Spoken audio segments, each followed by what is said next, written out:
Your Eminence, Your Excellency, the Apostolic Nuncio, Your Excellency, the Archbishops and Bishops of the Philippines, the Reverend Apostolic Administrators, how may we describe the past 6 months behind us since we last met as a conference of bishops? I cannot resist quoting Charles Dickens. It was the best of times, it was the worst of times. It was the age of wisdom, it was the age of foolishness. It was the epoch of belief, it was the epoch of incredulity. It was the season of light, it was the season of darkness. It was the spring of hope, it was the winter of despair.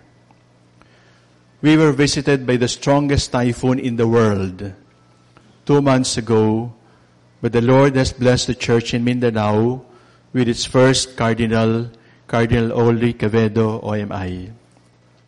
Thousands died from the storm surge in Leyte, but it also brought us an admirable surge of charity worldwide.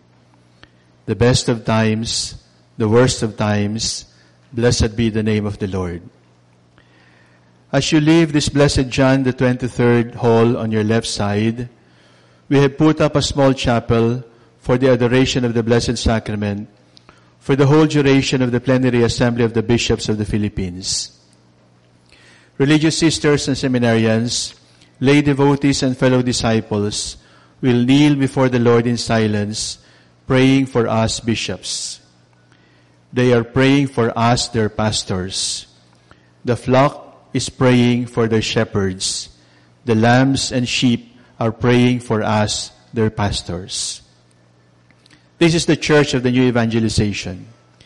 Let us allow our flock to transform us, their pastors, into contemplative shepherds of the people.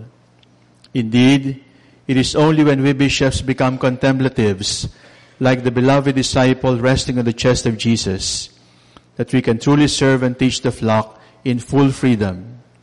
Freedom from seeking one's own interests, not those of Jesus Christ. Freedom from the fascination of political or social gain. Freedom from the insane and unreal attraction of popularity in the world.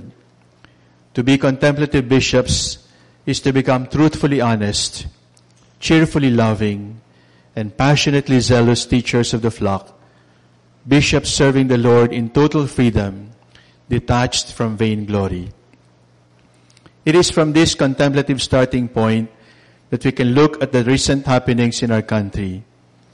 We cannot look at the devastation of Typhoon Yolanda and the massive destruction wrought by the earthquake in Bohol and Cebu from the eyes of CNN or ANC. We must look at these events with the eyes of the Lord, feel with the heart of the Lord, and act with the hands and feet of the Lord. Our best contribution to the rehabilitation of Samar and Leyte, Bohol or Zamboanga, is Christ. We send help because of Christ, in Christ and through Christ. Our task is not just to build new homes that can be washed away again by the next storm surges. Our mission is not just to send food for the hungry and give water to the thirsty. The Christ that is in me reaches out to the Christ that is suffering. It is Christ reaching out to Christ. We will miss this point if we are not contemplative bishops. We can even reduce NASA and Caritas Filipinas and the CBCP into just another philanthropic institution. And we are not. We are Christ's, Christi Sumus.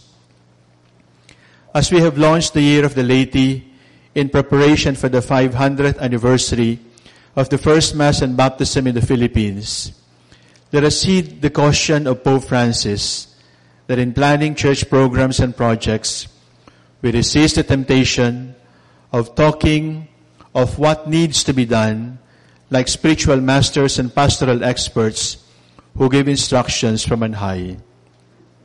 We must go out of the Pius XII Catholic Center, stay focused on the Lord, and reach out sincerely to the distant poor and the wayward children of God.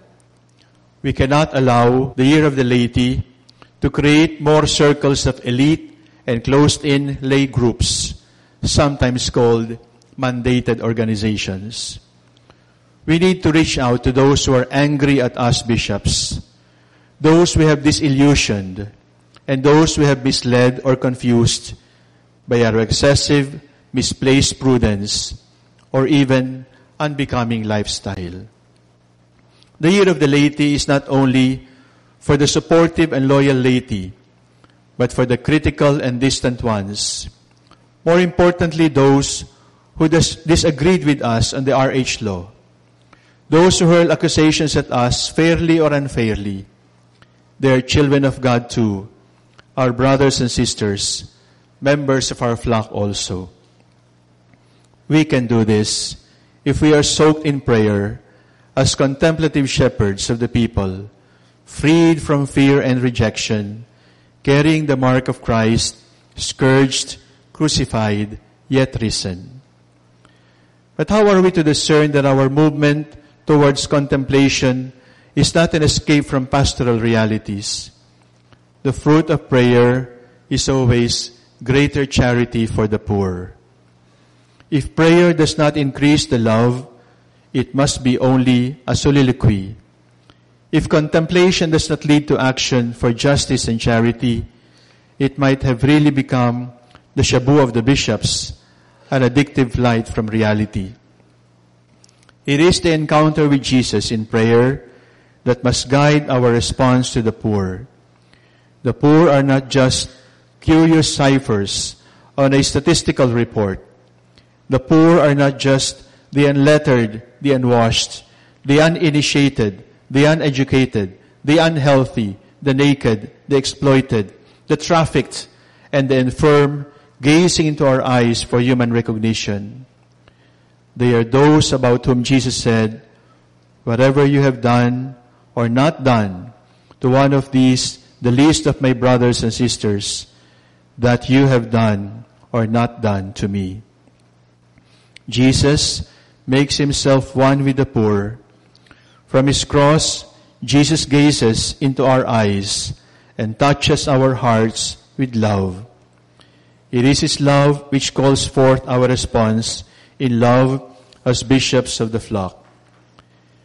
That we all be contemplative bishops, bringing the joy of the Lord to the poor.